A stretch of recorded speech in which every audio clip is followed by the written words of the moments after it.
Hello, I'm Peta Mathias, and with me is Claudio Stefano of Giusti. He is the head of the oldest and most prestigious balsamic vinegar makers in Italy.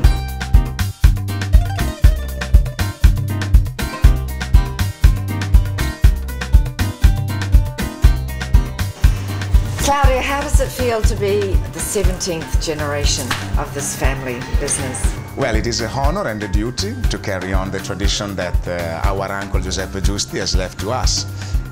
Our family has in fact a very unique history, as you correctly say. It's been founded in 1605, so it's 400 years of history. And from that time, we have all the collection of beautiful barrels and casks that are at our place, which are more than 600 barrels from 1600, 1700, 1800. These barrels have always been containing balsamic vinegar, and as the system of production is such as you draw some liquid and you top up from the previous barrels and back to the big one, you have to consider that actually we are more or less using the same balsamic vinegar. We have been using it for centuries.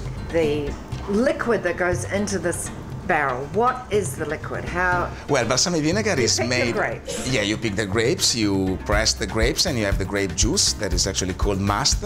Then you add a part of very old wine vinegar, and then you have this initial raw material. The must is cooked up to the 30% of its quantity, so it becomes a very dense and thick liquid.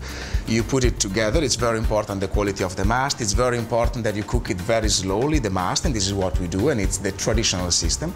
And then you put all this in this series of barrel of cask from 100 liters to 20 liters. You fill them up, they are in the attic, and above all the liquid will decrease, will evaporate, so it will go more and more dense. And after 1 year that you have filled the barrels, you have less liquid because it's been hot, and therefore this is the process that we do, and you have to taste it continuously during the aging process. And this is where it's very important the know-how of the family. Our family always tasted. That is me, my father, or my cousin, that we always go through the qualities and taste it so that it is, okay, this is a certain quality, this is the Bandarossa, this is the Riccardo Giusti. Claudio, there's a big difference between authentic balsamic from Modena and industrial balsamic. Can you tell me what the difference is? Instead of taking good grapes, do grape juice and cooking the must slowly, you can concentrate it with an industrial process, which is much cooking it faster. Yeah, at a higher pressure, so not taking the time, so it becomes an orange liquid, which is much less good, because in nature, every time that you take more time, it's always better. We don't know why, but it's always like that. And so you have got this first raw material, which is much more inexpensive. And then you add a wine vinegar, which can be very bad. How do they make it taste what they think tastes like balsamic? They add things. Well, they add a bit of caramel, which is allowed by law, but it just gives a bit of color. And then I don't know what else added, but actually technically it's just it is a very simple product, unlike that. Claudio, what does age mean when you see it on a balsamic bottle? If it says 15 years, what does that mean? Well, it cannot mean that it is 15 years old, because it cannot be indicated, and the law forbids to indicate a number of the bottle. So when you see a number on a bottle, it does not mean that the balsamic vinegar is aged in that way. It mainly means that that product is not regular. So, but Claudio, how do you know? You go into a shop, you want to buy really good balsamic vinegar. Do you read the label? How are you going to know what you're buying? If a balsamic vinegar is cheap, it's not going to be good because it's very expensive to make. You take a lot of time, so if it is cheap, it means that it's been done very quickly. Claudio, you have a whole range of balsamic vinegars, and now we're going to taste some of them. So where should we start? Well, the range of balsamic vinegar, they are all aged balsamic vinegar. There are younger and older, arriving to very, very old products that are actually limited reserve. And here we're going to taste one, which is the Riccardo Giusti, which is a beautiful balsamic vinegar, aged from late harvest. And it's very full of flavors.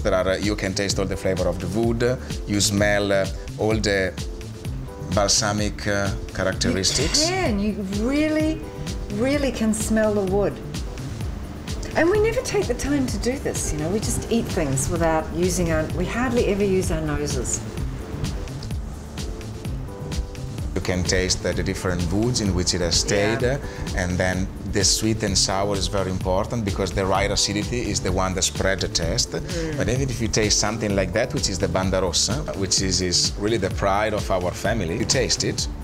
This is also, you have all the aftertaste, and this is really very complex. This has the beautiful sweetness and the beautiful acidity, but then it has the most incredible flavor, which is very particular. And really, a part of putting on every food, on fillet, on meat fillet, on any kind of vegetable, particularly well on pumpkin, because pumpkin it's sweet, so it takes out the sweetness on the balsamic, as well as on asparagus. And then the perfect use is on a shave of Parmesan cheese. The fruits, so strawberries been very popular, but on a pear is great. And it can also go on salad, but if it is really a nice salad, like with some Parmesan or with tuna. Obviously, it's really interesting and fascinating talking about this incredibly complex product with the maker. But what it boils down to for you and I, and appreciating balsamic vinegar, is being able to trust the maker, Giusti.